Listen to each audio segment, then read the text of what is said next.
Good morning. ముందుగా MSR గురు గారికి, PSR గురు గారికి పాదాభివందనాలు. Good morning. నా పేరు సుమిత్ర సత్యనారాయణ. నేను ఆర్టీసీలో జాబ్ చేస్తాను. నేను డ్రైవరు, మా ఆవిడే కండక్టర్. నేను డ్రైవరు, మా ఆవిడే కండక్టర్. అట్టా పైకి లేపాను కదా. ఒకే బస్ అప్పుడప్పుడు వెళ్తుంటాం, కానీ మధ్యలో వేరే వేరే రూట్లో వెళ్తాం. ఇప్పుడున్న సిచ్యువేషన్లో ఆర్టీసీ ఎంత ప్రాబ్లంగా ఉందో మీకు అందరికీ తెలుసు. ఎందుకంటే మహిళలకు ఫ్రీ ఇచ్చిన తర్వాత మమ్మల్ని చాలా ఇబ్బంది పెడుతుంది మామూలుగా.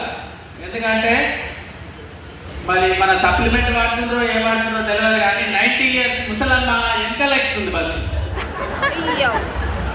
అట్లా. సో ఏదేమైనా కానీ మన కోసం గుడ్ మార్నింగ్ ఫ్రెండ్స్. ఒక్కసారి ఆటో వస్తుంది కానీ జీవితం మాత్రం ఎక్కడా మారట్లేదు. నేను ఇప్పటికీ ఆర్టీసీలో జాబ్ చేయబట్టి 17 సంవత్సరాలు అవుతుంది. 17 సంవత్సరాల నుంచి జీతం వస్తుంది, 5వ తారీఖు ఇట్లా వెళ్ళిపోతుంది. అలాంటప్పటి నుంచి నేను ఇప్పటి వరకు ఇట్లా ఏం కానీ సంపాదించింది కానీ ఏం లేదు. కాకపోతే ఆర్టీసీలోకి వచ్చినాక మాత్రం ఒకటి మాత్రం నేను చేసుకున్నాను. ఎందుకంటే అందరికి ఏదో ఒకటి ఉండాలి కదా. ఉన్నాయా మీకు? ఏమైనా ఉన్నాయా? ఉండాలా లేదా? ఇక్కడ లోపల ఉన్న వాళ్ళని అడుగుతున్నా, బయట ఉన్న వాళ్ళని అడుగుతున్నా, నా ఫ్రెండ్స్ని అడుగుతున్నా, అక్కల్ని అడుగుతున్నా, అన్నల్ని అడుగుతున్నా. ఇక్కడ ఈ ప్రాంతాన్ని మనం ఏమైనా చేయాలంటే ఒకటి అప్పన్నా ఉండాలి, లేకపోతే నొప్పన్నా ఉండాలి. మరి మీకు అవతలేముందో ఇవతలేముందో ఇక్కడేముందో మీరు ఒకసారి మాత్రం అర్థం చేసుకోవాలి. నాకు అప్పు అయితే లేదు, కానీ నొప్పి మాత్రం ఘోరంగా ఉంది. ఆర్టీసీలోకి వచ్చినాక ఆ నొప్పి తగ్గించుకోవడం కోసానికే వెస్టేజ్లోకి వచ్చినాం. మేమేదో ఇక్కడ వచ్చి మిమ్మల్ని అందరినీ ఏదో ఇంప్రెషన్ చేయాలని కాదండి. ఇక్కడ ఉన్న రియల్ గా మాట్లాడుతున్నాం. ఇంతమంది గవర్నమెంట్ ఎంప్లాయీస్ మాట్లాడుతున్నారంటే అంత ఆశామాసిగా రాలేదండి వీళ్ళు ఎవరైనా. నేను ఇట్లా అట్లేం రాలే. నా అప్లైనర్ వచ్చి హనుమాన్ సార్, మా మెంటర్ వచ్చేసి ఎంఎస్ఆర్ గురువు గారు. సో నేనేమంటున్నా అంటే ఒక్కటే, ఏదేమైనా కానీ మనకు లక్ష రావాలంటే ఫస్ట్ మన లక్షణాలు మార్చుకోవాలి. అవునా కాదా? మనకు లక్షణాలే మార్చుకోలేనప్పుడు లక్ష ఎట్లా వస్తుంది? ఇవాళ సంకల్పించుకోండి. ఇప్పుడు మనం త్రికోటేశ్వర స్వామి సన్నిధిలో ఉన్నాం.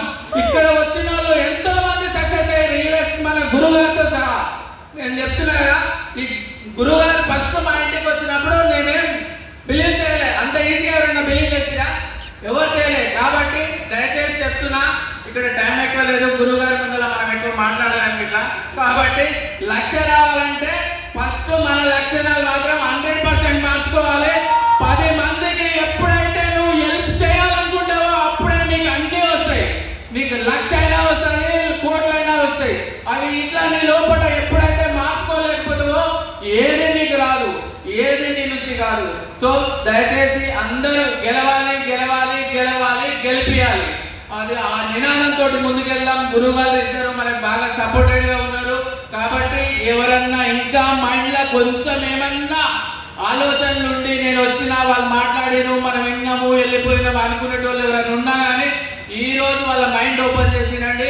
ఖచ్చితంగా ఇక్కడ సంకల్పించుకోండి, నా ఫ్యామిలీకి నేను ఏదో ఒకటి చేయాలి. నా ఫ్యామిలీ నేను ఉన్నా లేకపోయినా కానీ నా పేరు చెప్పుకొని నా కొడుకు మనవడికి ఇట్లా నాతో పాటు 3 జనరేషన్ వరకు నా మాటతో పాటు ఉండాలని చెప్పేసి మీరు అందరూ మైండ్ ఓపెన్ చేసి ఖచ్చితంగా సక్సెస్ కావాలని చెప్పేసి కోరుకుంటున్నాను. థ్యాంక్ యూ గురుగారు. Thank you.